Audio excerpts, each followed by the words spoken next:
This is my little chair. We're going to have a little chair chat, and I'm going to try and do these at least weekly. Sit in my little chair, we chat about stuff.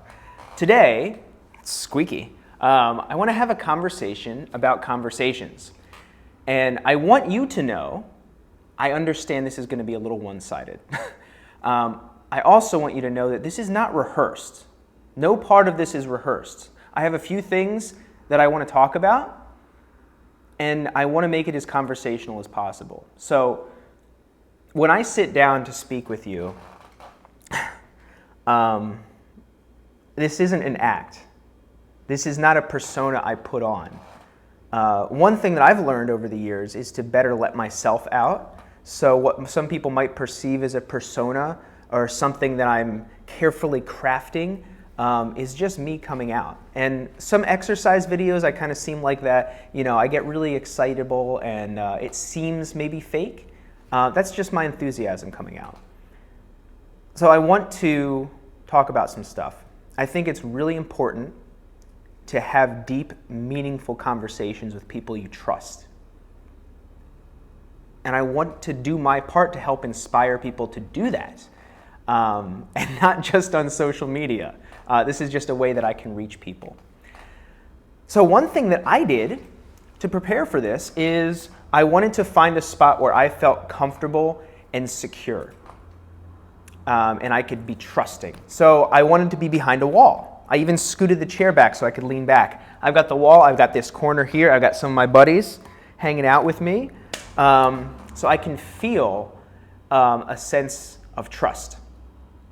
And I was hoping that would help me speak more openly and more naturally. And when I think about speaking more naturally, I think about conversations that I've had. And for me, the biggest difference between, there's a lot of differences. A big difference between conversations on social media and face-to-face conversations with friends, family, whoever else, is that I'm much more willing to take up space here on social media, on my own feed. And I'm sharing that because I suspect a lot of people can relate. And I actually had a great conversation, or a short text conversation with Lisa Von Meer about some of this. When I'm on my own feed and I'm talking to the camera, there's no opportunity cost. I love to listen to people and I love to learn. And a part of me goes back over every interaction I've had and worries that I didn't listen well enough, that I didn't ask enough questions, that I didn't tune in enough to the other person, and that I talked too much and spoke too much about myself. These are worries that I deal with because I want to make sure that I'm showing up for people in the best way I can. These aren't thoughts I have so much on social media because this is my feed. When I speak, I'm not preventing someone else from speaking. But something that I'm dealing with, and that I'm sharing this again because I suspect other people are as well, is this thought that when I'm in a conversation, if I use my voice and if I take up space, I'm taking away space from other people. And I'm coming to realize that's not the case. Because when we share with people openly and honestly, and we listen, it creates more space for everybody. And it develops stronger connections and more trust in which other people are more willing to take up space and offer space. So it's a challenge, especially if you're in a helping profession, like coaching, training, wherever you're taking care of people or you're in charge. In sessions, it makes sense for me to deflect personal stuff more often than not, ask questions and create space for the person who's paying for my services, for me to focus on them. And that makes sense. What I've learned over the years is that if you can't constantly deflect, or people are going to become less interested and they're less trusting of what you put out there for them. However, when you have the bias of I'm creating space for them. I'm creating space for them. I feel bad about making anything about me. It starts to affect other areas as well. So any relationship you have with anyone, any type of relationship, it makes sense, if you care about it, to try to develop a deeper connection and trust.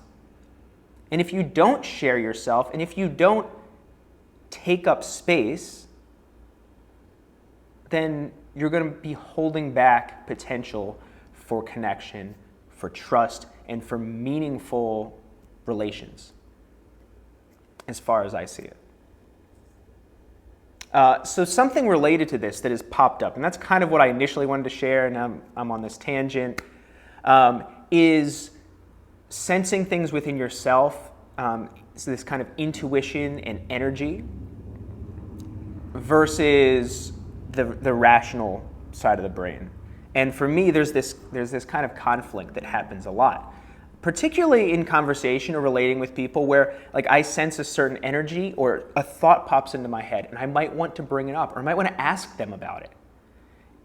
And I don't, because I've conditioned myself to, when these perceptions, when these feelings and this intuition pops up, no, this is not my space. I don't want to annoy this person. I don't want to pry. And then it creates that internal tension of holding back. And then eventually you just want to withdraw more. Take up even less space because you thought about taking up more space. Or you thought about asking someone something that might be helpful. So for me, I've been working on trying to lean into some of that intuition. We're so perceptive. We are perceptive. You are perceptive, probably more than you recognize. And it's important not to dismiss that.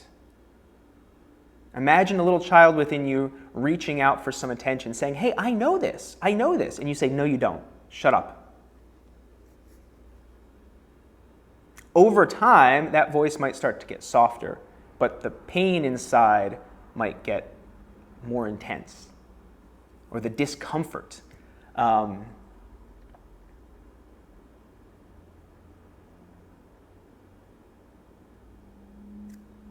assume you were just speaking because something inside me told me to get quiet. So thank you.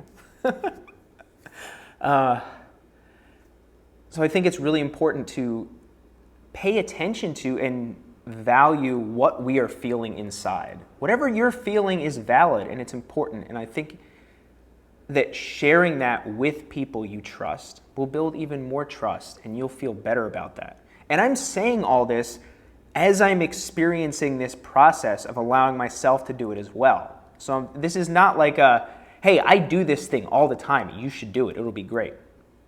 I'm just trying to bring awareness to something that I'm working on because I suspect it will help other people.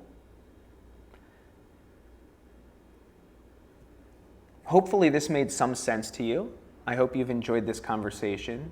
I'm sure I forgot some things I wanted to say, but I really want to talk about just having deep conversations, building trust and connection, and tuning into your own energy and your own intuition and trusting that like your system understands things that you can't rationalize or necessarily explain.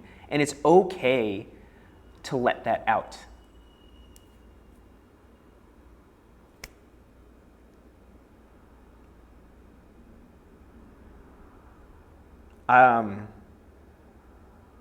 Yeah, it's okay to let that out.